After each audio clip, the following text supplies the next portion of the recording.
పవన్ కళ్యాణ్ ప్రమాణ స్వీకారానికి జూనియర్ ఎన్టీఆర్‌ని ప్రత్యేకంగా ఆహ్వానించారట. పిఠాపురం ఎమ్మెల్యేగా పవన్ కళ్యాణ్ భారీ మెజారిటీతో గెలిచినటువంటి సంగతి తెలిసిందే. పవన్ కళ్యాణ్ సాధించిన విజయాన్ని ఎవ్వరూ కూడా ఆపలేకపోయారు. పిఠాపురంలో 70,000 ఓట్ల మెజారిటీతో గెలిచారు. పవన్ కళ్యాణ్ తాను పోటీ చేసినటువంటి స్థానంలో కూడా సాధించలేడని, మరి ఆయన విజయాన్ననేది అసలు కుదరదని చంద్రబాబు నాయుడు తన పరిస్థితికి యాడ్ చేసి నిజంగానే ఇది చాలా వరకు వెళుతుందంటూ చెప్పినట్టుగా అయితే తెలుస్తోంది. కాబట్టి సోషల్ మీడియాలో సైతం ఈ విషయం ఒక్కసారిగా వైరల్ అవుతోంది. అలాగే అభిమానులు కూడా ఈ విషయాన్ని అందించడంలో భారీగానే అయితే సక్సెస్‌ని సాధించారు.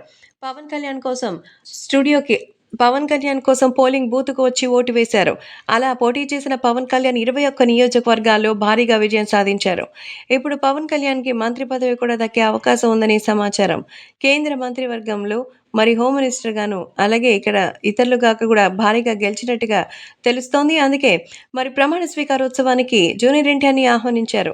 తనకు ప్రత్యేకంగా శుభాకాంక్షలు అందించినందుకు చాలా సంతోషిస్తున్నానని, అలాగే ప్రమాణ స్వీకారానికి కుటుంబ సభ్యుడిగా నువ్వు కూడా వస్తే బావుంటుందని మరి పవన్ కళ్యాణ్ ప్రత్యేకంగా ఎన్టీఆర్‌ని ఆహ్వానించారట.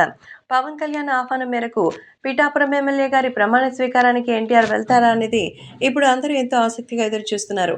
జూనియర్ ఎన్టీఆర్ తెలుగుదేశం పార్టీ కోసం ఎప్పుడూ ప్రచారం చేయలేదు. కానీ తెలుగుదేశం పార్టీకి సంబంధించినటువంటి తన కుటుంబ సభ్యులు గెలవడంతో ఆనందంగా విషెస్‌ని అందించారు జూనియర్ ఎన్టీఆర్.